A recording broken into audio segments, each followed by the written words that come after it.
इस वीडियो में हम बात करने वाले हैं कंडक्टर्स के कॉम्बिनेशंस के बारे में और इसमें फाइंड करेंगे हम इक्विवेलेंट थर्मल कंडक्टिविटी। अगर दो कंडक्टर्स को हमने कंबाइंड किया है और साथ में निकालेंगे उसका इक्विवेलेंट रेजिस्टेंस, थर्मल रेजिस्टेंस।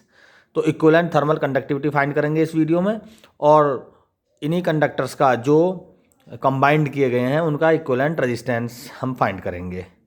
तो सबसे पहले हम बात करेंगे कॉम्बिनेशन ऑफ कंडक्टर्स में सीरीज कॉम्बिनेशन के बारे में, जिसमें हमने दो कंडक्टर L1 और L2 लेंथ के कंडक्टर हैं ये, इनको हमने सीरीज में कंबाइंड किया है और जिनकी कंडक्टिविटी है इसकी K1 है और इसकी कंडक्टिविटी है K2।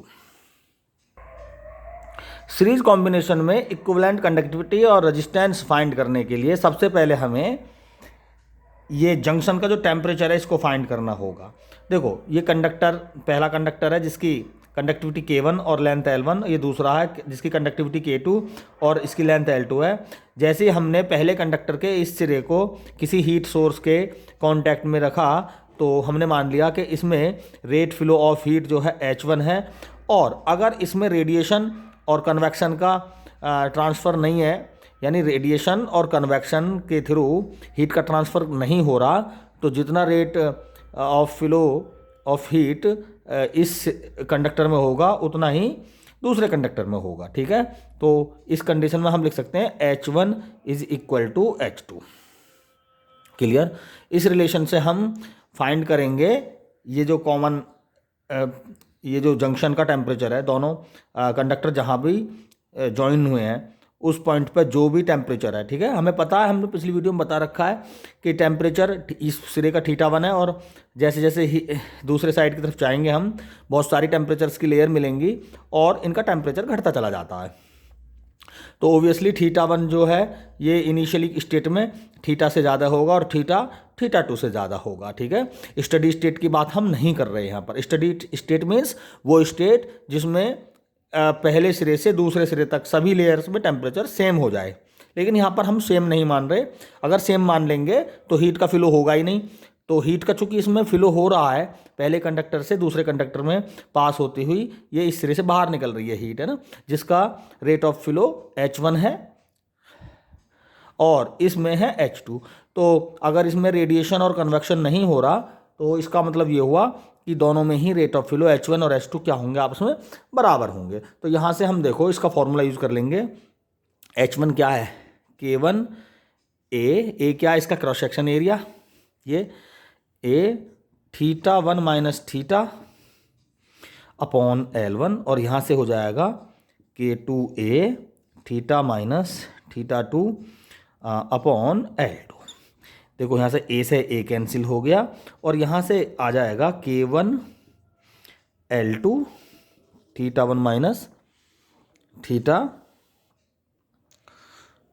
बराबर K2 L1 θ माइनस θ2। ये इक्वेशन मिल गया हमें। सीधी मल्टीप्लाई करके θ वाली टर्म को कॉमन लेके θ की वैल्यू फाइंड करनी है हमें। तो K1 L2 θ1 minus K1 L2 θ K2 L1 θ minus K2 L1 θ2। ठीक है, तो θ वाली टर्म एक ये है, तो इस θ को इधर ले आते हैं।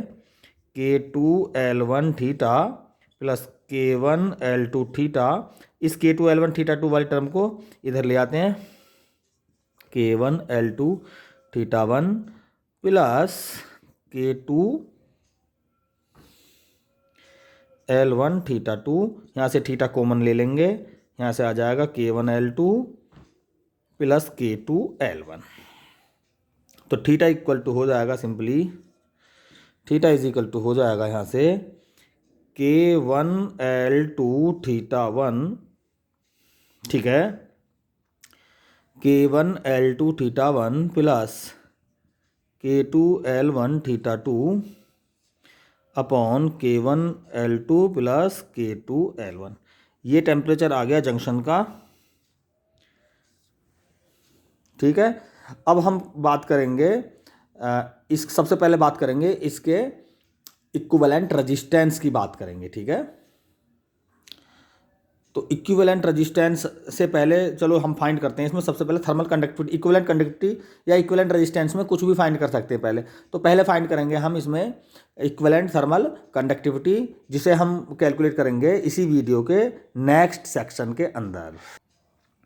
तो स्टूडेंट पिछले सेक्शन में हमने फाइंड कर लिया था ये जो कॉमन जंक्शन का टेम्परेचर फाइंड कर लिया था। अब हम फाइंड करेंगे टोटल कंडक्टिविटी इस वीडियो में, इसके नेक्स्ट सेक्शन में। तो हमें पता है कि भाई H1 क्या है। H1 है K1A θ1 minus theta upon L। तो हमने जो पिछले सेक्शन में थीटा फाइंड किया था, जिसकी इक्वेशन थी ये, ठीक है। यहाँ से हम थीटा की वैल्यू इस पॉइंट पर अप्लाई करेंगे, सब्सटीट्यूट करेंगे वैल्यू। तो हमें कुछ एक रिलेशन निकल के आएगी, K1A upon L θ1 minus theta की वैल्यू लिख देंगे K1L2 θ1 plus K2L1 θ2 upon K1L2 plus K2L1। इसको थोड़ा सा बड़ा ब्रैकेट बना दिया। अब हमारा काम है केवल इसे सोल्व करना, ठीक है।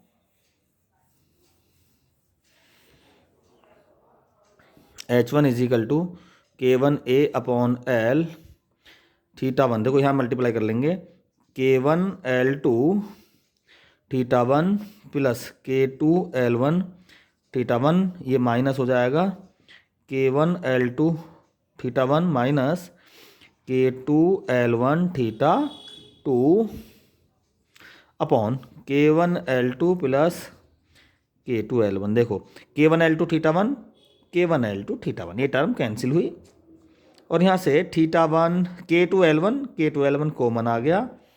तो K1A अपॉन L1, ये L1 थी, ठीक है, यहाँ पे L1 है ये, और कॉमन आ गया साथ में K2L1। तो ये हुआ गया अपना θ1 minus θ2 upon K1L2 plus K2L1।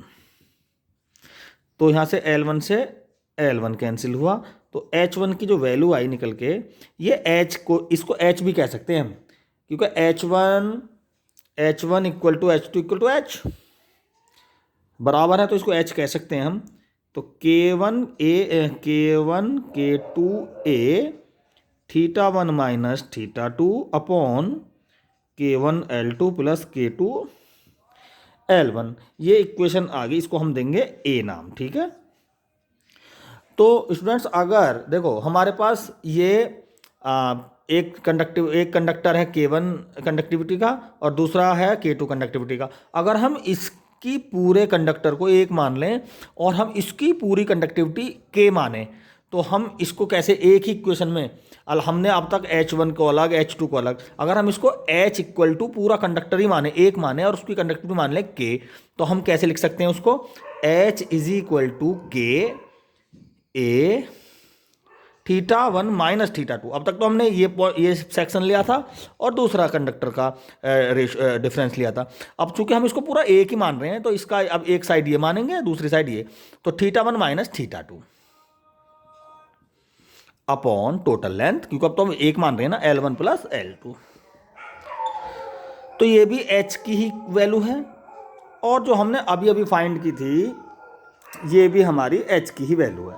अगर दोनों को हम बराबर रख देंगे तो A इंटू θ1 माइनस θ2 और यहाँ पर A इंटू θ1 माइनस θ2, ये दोनों कैंसिल आउट हो जाएंगी, और बराबर में क्या आ जाएगा इस साइड से, तो K upon L1 plus L2 आ जाएगा, और यहाँ से आ जाएगा students K1 K2 upon K1 L2 plus K2L1, यानी हम लिख देंगे K1 K2 upon K1 L2 plus K2L1। यहाँ से कैंसिल हो जाएगा, कैंसिल किया यहाँ से तो K निकाल लेंगे हम, K is equal to K1 K2 into L1 plus L2 upon K1 L2 plus K2L1, ठीक है। तो ये थर्मल इक्विवेलेंट थर्मल कंडक्टिविटी आ चुकी है हमारी। अगर L1 और L2 को हम बराबर कर दें तो L1 L2 यानी L हो जाए तो L और L 2L, और यहाँ से L कॉमन आ जाएगा तो K निकल के आ जाएगा 2K1K2 अपॉन K1+K2। तो ये आ जाएगी थर्मल इक्विवेलेंट थर्मल कंडक्टिविटी, अगर कॉम्बिनेशन कैसा है, सीरीज में है। अब बात करेंगे हम इक्विवेलेंट रेजिस्टेंस की, जिसे हम कैलकुलेट करेंगे इसी वीडियो के नेक्स्ट सेक्शन के अंदर। हमें पता है कि रेजिस्टेंस जो होता है थर्मल रेजिस्टेंस, हमने बताया था वो टेम्परेचर, अगर हम total thermal resistance total combination का R माने तो वो होगा θ1 माइनस θ2 अपॉन टोटल H। ठीक है, ये है टोटल रेजिस्टेंस। और पहले कंडक्टर का थर्मल रेजिस्टेंस R1 और दूसरे का R2 माने तो R1 हो जाएगा,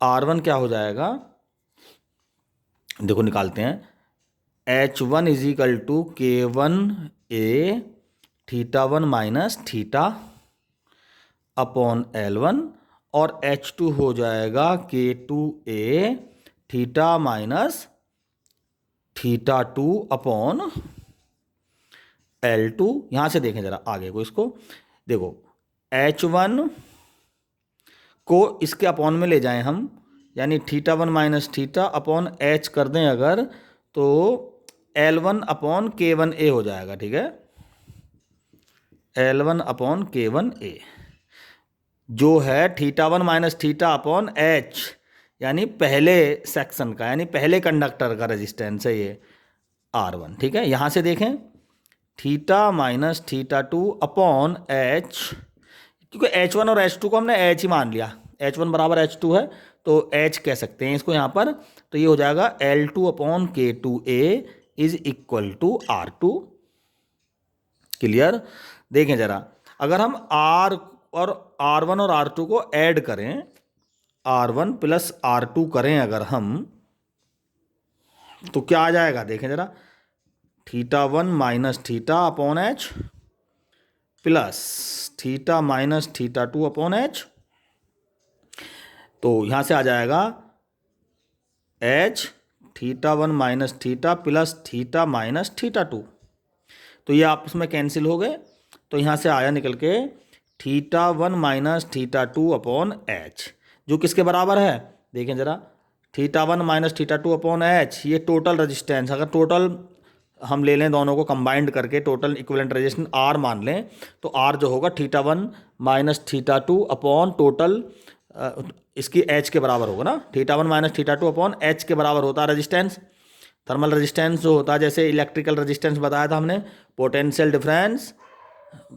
डिफरेंस और रेट फ्लो ऑफ चार्ज, यानी जो करंट कहते हैं जिसको, उसके रेशो के बराबर होता है। तो यहाँ उल्टा है, यहाँ भी सेम है, लेकिन यहाँ पर वो पोटेंशियल डिफरेंस की जगह टेम्परेचर डिफरेंस लेंगे। यहाँ पर था रेट फ्लो ऑफ चार्ज, तो यहाँ है रेट फ्लो ऑफ हीट। ठीक है, तो बस चार्ज की जगह हीट आ रहा है और पोटेंशियल डिफरेंस की जगह टेम्परेचर डिफरेंस आ रहा है।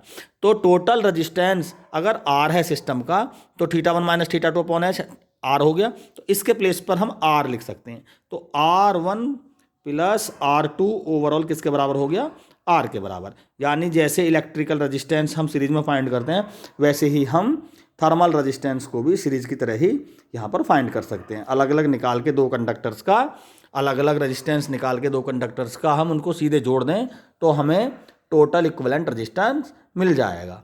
Thank you.